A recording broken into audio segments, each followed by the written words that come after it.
Assalamualaikum warahmatullahi wabarakatuh. Adik-adik yang soleh dan soleh, jumpa lagi bersama Kagum Tio di channel Azakis. Kali ini, sebagaimana sebelumnya ya, ketika di kisah Nabi Yakub, Kagum telah berjanji kepada beberapa anak untuk menceritakan kisah Nabi Yusuf alaihissalam.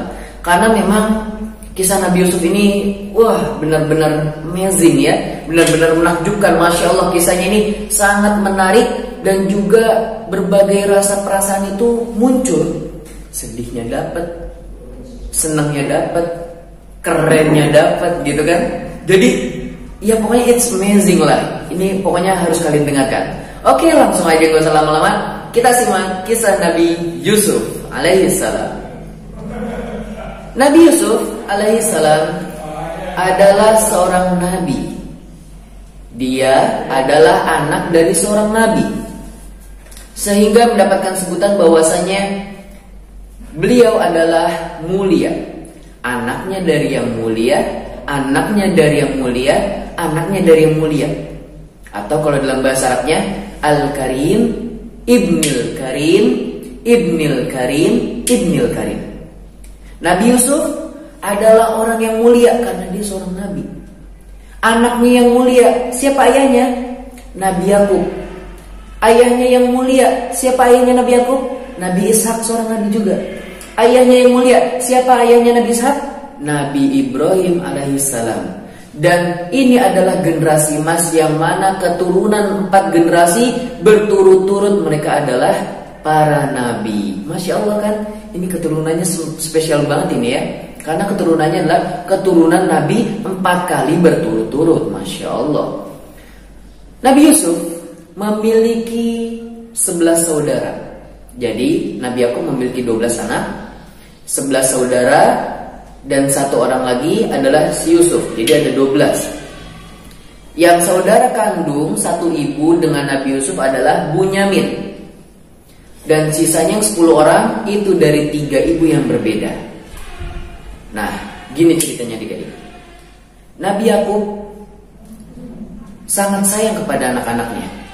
Bagaimanapun seorang nabi itu tidak boleh tidak adil. Beliau berusaha adil kepada anak-anaknya dan membagi rasa cinta kepada anak-anaknya. Tetapi berbeda halnya dengan perilaku anak-anaknya.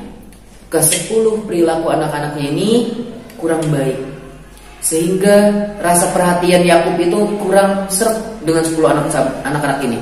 Tetapi tetap sayang. Tetapi berbeda sayangnya dengan 2 anak lagi, yaitu Bunyamin dan Nabi Yusuf.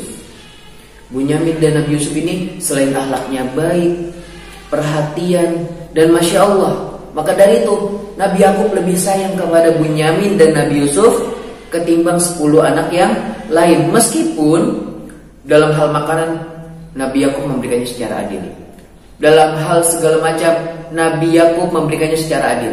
Tetapi dari segi kasih sayang lebih condong, kalau ditanya siapa yang lebih kamu sayang, maka beliau akan menjawab Yusuf dan Bunyamin. Kan memang anaknya yang mulia. Ya. Jadi kalau misalnya kalian ingin disayang orang tua kalian, maka tampilkanlah akhlak yang mulia, berbakti kepada orang tua. Niscaya kalian akan menjadi anak kesayangan. Ya, kita lanjut. Tapi bukan berarti 10 anak yang lainnya ini nggak disayang ya oleh Nabi Yakub. Tetap disayangi, tetapi berbeda derajatnya. Oke, lanjut. Jadi ceritanya gini. Suatu ketika Nabi Yusuf bermimpi. Nabi Yusuf waktu itu masih kecil, bermimpi. Terdapat 11 bintang sujud kepadanya. Matahari dan bulan sujud juga kepadanya. Lalu Nabi Yusuf pun melaporkan hal ini kepada ayahnya. Ayah, aku semalam bermimpi. 11 bintang sujud kepadaku, matahari dan bulan pun sujud kepadaku. Lalu Nabi Yakub pun menjawab, wahai anakku Yusuf, janganlah sekali-kali engkau menceritakan kisah ini kepada saudara-saudaramu, karena khawatir kalau engkau menceritakannya, mereka akan membuat kecelakaan bagimu. Dan akhirnya apa adik-adik? Nabi Yusuf pun diam.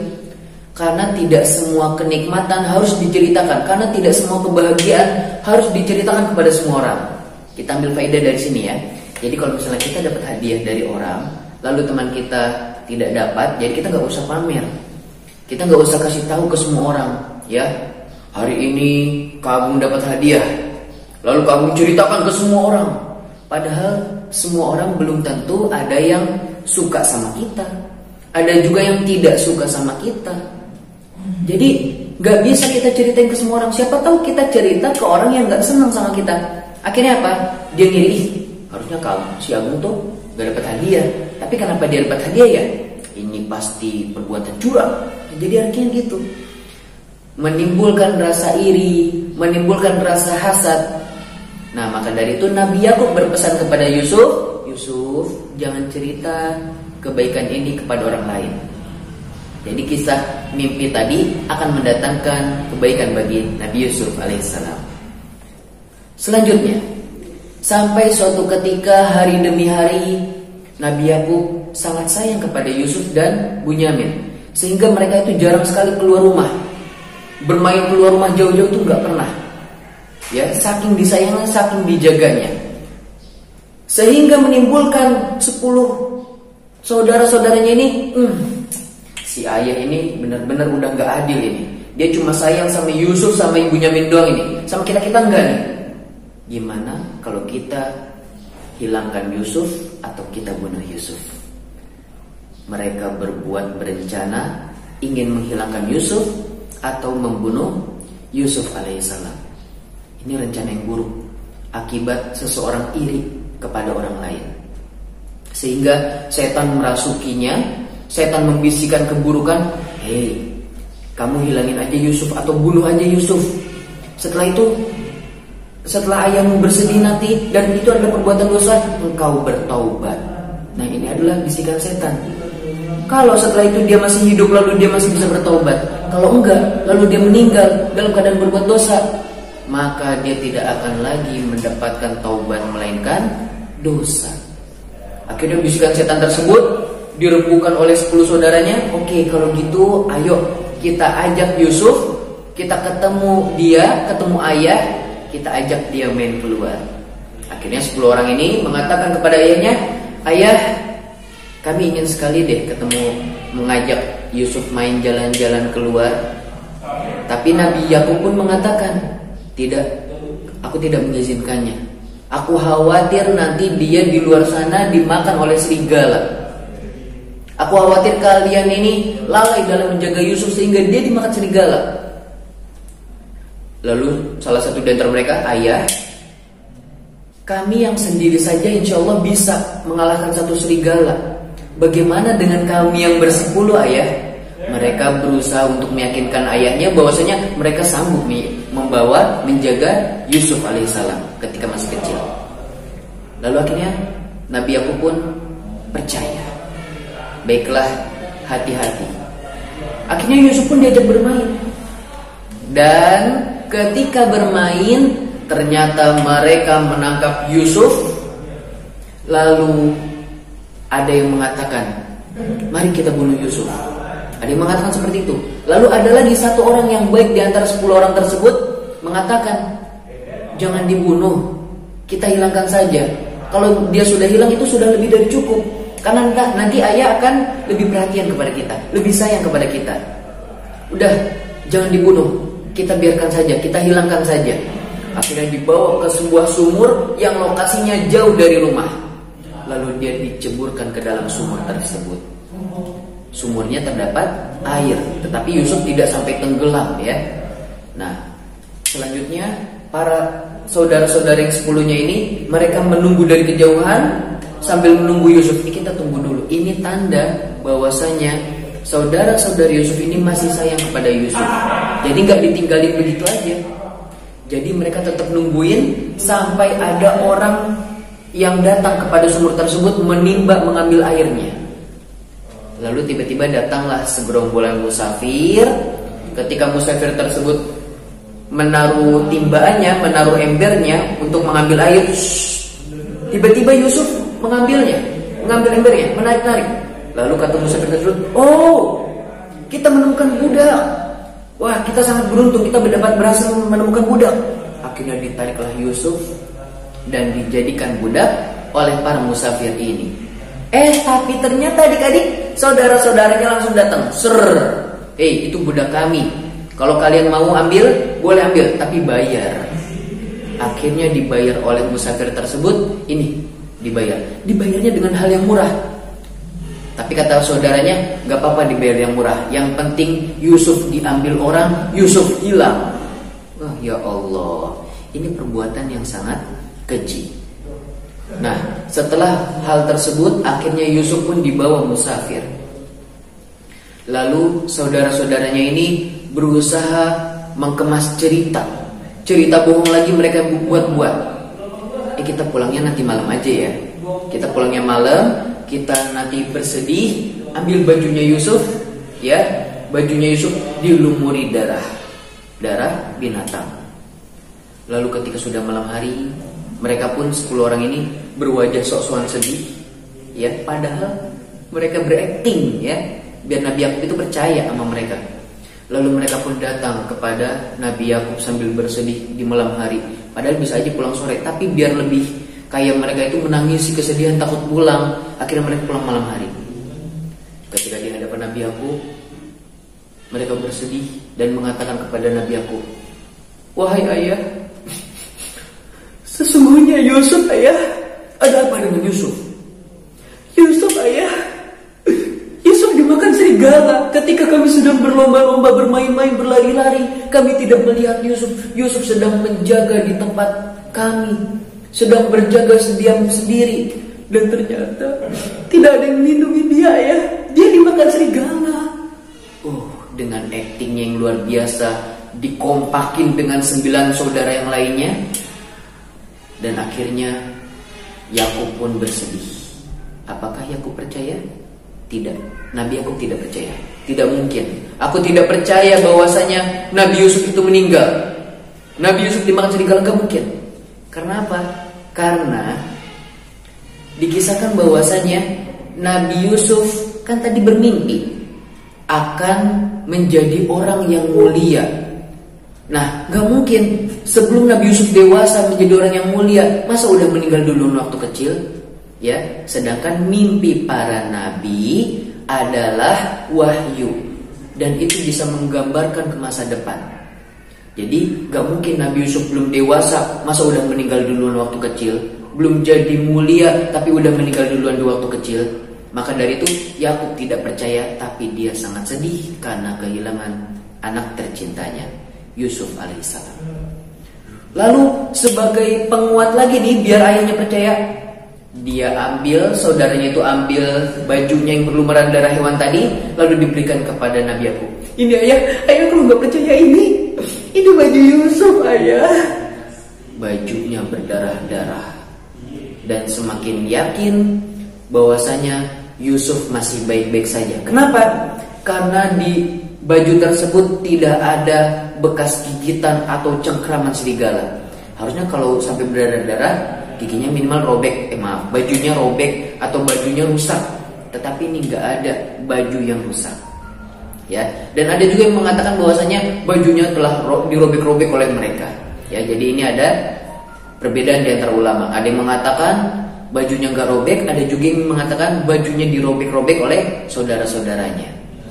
Kemudian akhirnya Nabi Yakub pun bersedih, namun tetap memilih bersabar. Nabi Yakub tidak memarahi mereka, "Dasar kalian begini. Tidak. Karena Nabi Yakub adalah seorang nabi yang sangat sabar. Berbagai macam ujian telah beliau lalui. Ya, jadi para nabi itu adalah orang-orang yang terpilih memiliki kesabaran yang Masya Allah tinggi sekali. Kemudian adik-adik, waktu pun berlalu. Kita kembali ke Nabi Yusuf. Nabi Yusuf dibawa oleh para pedagang, para musafir ini ke negeri Mesir. Dan ketika di Mesir, Nabi Yusuf dijual kepada seorang menteri. Dan menterinya ini melihat Nabi Yusuf, "Wow, ini ganteng banget ini." Jadi dari kecil aja Nabi Yusuf ini udah tampan luar biasa. Tampannya itu kelewatan, melebihi batas pemikiran kita gitu. Kita mungkin melihat orang, "Wah, ini ganteng. Wah, ada lagi yang lebih ganteng. Wah, ada lagi yang lebih ganteng." Tapi Nabi Yusuf fix manusia paling ganteng di antara manusia-manusia yang lainnya.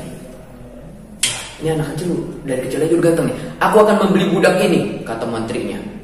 Akhirnya dijual dan menterinya tersebut bawa pulang ke rumah. Nah, di rumah menteri ini terdapat seorang istri menteri yang dikabarkan, ya, ini tidak ada hadis sahih yang menamakan bahwasanya dia adalah istri dari apa? Dia bernama Zulaikha. Ini tidak ada hadis yang mengabarkan bahwasanya nama istrinya adalah Zulaikha. Tidak. Tetapi dikatakan bahwasanya dia adalah istrinya menteri. Tapi oke, kita sebut aja Zulaikha ya, anggap aja Zulaikha. Tapi tidak ada hadis yang menyebutkan Zulaikha ya. Oke, kita sebut saja istrinya bernama Zulaikha. Nah, akhirnya lambat laun Yusuf pun menjadi seorang budak dari kecil sampai dewasa, melayani Zulaikha beserta suaminya Imron. Suaminya bernama Imron. Lalu ketika dewasa semakin tampan rupawan, makin ganteng. Sehingga suatu ketika adik-adik, Yusuf pun mulai Zulaikha pun mulai terpikat dengan Nabi Yusuf, ketampanannya. Sehingga suatu ketika Imran, istrinya Zulaikha, pergi untuk suatu keperluan, bekerja, dan di rumah ini tinggal ada Yusuf dan Zulaikha berdua-duaan. Lalu Zulaikha menutup setiap pintu yang ada di rumahnya. Pintu ditutup semuanya rapat, tidak bisa ada orang yang datang ataupun keluar. Lalu Yusuf pun kebingungan, kok ini dikunci? Lalu tiba-tiba Zulaikha mengajak Yusuf, Yusuf kemarilah. Nah, ini adalah hal yang tidak boleh. Berpacaran, berdua-duaan laki dan perempuan di tempat yang sembunyi ataupun terang-terangan, ini nggak boleh.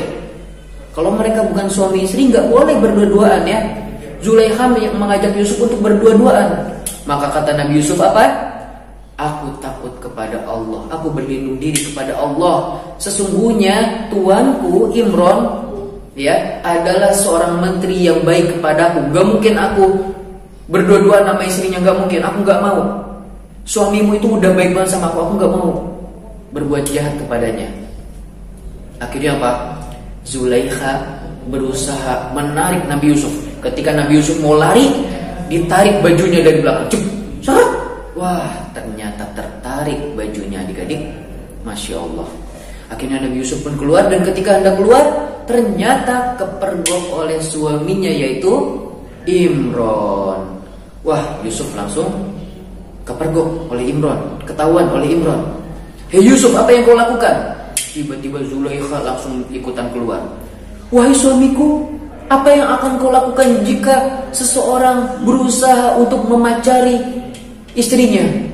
Wah, Imron pun langsung bingung. Masa Yusuf yang selama ini baik kepada dia tiba-tiba ingin memacari istrinya sendiri? Akhirnya dibawalah ke pengadilan. Dan di pengadilan terdapat seorang saksi. Nah, saksinya ini dari keluarganya si Zulaikha. Dan ternyata saksinya ini mengatakan, baik, kita coba lihat dulu. Kalau memang Yusuf yang jahat atau Yusuf yang berniat buruk, maka kita lihat bajunya. Kalau baju bagian depannya yang tersobek atau terkoyak, maka berarti itu Yusuf, karena Zulaikha berusaha pergi darinya. Tetapi kalau misalnya baju belakangnya yang terkoyak atau yang robek, maka itu berarti Zulaikha yang menarik Nabi Yusuf untuk berdua-duaan dengannya. Setelah dilihat bajunya Yusuf, ternyata adik-adik yang terkoyak di bagian belakang. Ini menandakan Yusuf mau kabur, tapi ditarik oleh Zulaikha. Dan akhirnya Yusuf selamat dari penjara. Tetapi dikarenakan hal ini pula, Imron pun tidak terima. Ya, Imron tidak terima kepada Zulaikha. Zulaikha, istriku, kenapa engkau melakukan hal demikian? Ya, dan ia meminta maaf kepada Nabi Yusuf alaihissalam. Dan sampai suatu ketika tersebarlah berita ini kepada seluruh penduduk Mesir. Ibu-ibu Mesir suka gibah. Hei, masa itu istri menteri pacaran sama budaknya. Dia tahu masa ya istri menteri cantik banget pacaran sama budak? Karena yang mereka tahu seorang budak itu adalah orang yang dekil, kumel, dan gak patuh untuk buat dijadikan pacar atau dijadikan suami. Karena budak biasanya begitu. Lalu karena sudah sering dengar celentingan-celentingan seperti itu, Zulaikha pun panas. Belum ngeliat aja nih Yusuf tampannya kayak apa. Akhirnya Zulaikha mengundang ibu-ibu yang suka gibah. Ibu-ibu, yuk kita makan-makan di rumah saya. Akhirnya diundanglah mereka, diberikan buah-buahan, diberikan pisau untuk mengupas buah masing-masing. Masing-masing mereka memegang pisau. Kemudian Yusuf diperintahkan Zulaikha untuk melewati ibu-ibu tersebut. Dan ketika melewati ibu-ibu tersebut, Masya Allah, apa yang terjadi adik-adik? Mereka semua ibu-ibunya langsung mereka yang lagi ngupasin buah-buahan, gak terasa tangannya itu sampai dikupas juga. Tangannya kena pisau juga, seret. Tapi saking gantengnya Yusuf, mereka sampai gak terasa kalau tangannya itu udah berdarah-darah banyak. Zulaikha sambil ngeliatin ibu-ibu, kalian gak terasa ya lagi ngupasin tangan. Astagfirullah, ini saking gantengnya mereka terbius, terhipnotis. Ganteng banget ini, ganteng banget. Zulaikha hanya tertawa. Lalu akhirnya apa? Yusuf pun pergi. Lalu Zulaikha pun mengatakan, gimana? Ganteng kan budakku? Ibu-ibu itu langsung pada, kalian sampai gak sadar tuh, tangan-tangan kalian terkupas sendiri oleh pisau-pisau kalian. Ibu-ibunya ngeliatin, akhirnya mereka pulang, malu mereka. Akhirnya mereka pun semuanya pulang. Dan kemudian ibu-ibu ini ada yang mengatakan bahwasanya ibu-ibu ini naksir sama Yusuf.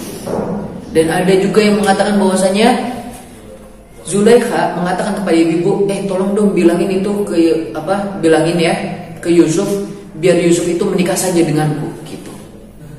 Jadi Zulaikha mengatakan kepada ibu-ibu agar ibu-ibu tersebut merayu Yusuf agar menikahi Zulaikha. Tapi saking gantengnya Nabi Yusuf, sampai-sampai ibu-ibunya mau dinikahi oleh Yusuf, bukan malah menawarkan Zulaikha kepada Yusuf begitu. Dan di kemudian hari, akhirnya Yusuf pun dipenjara.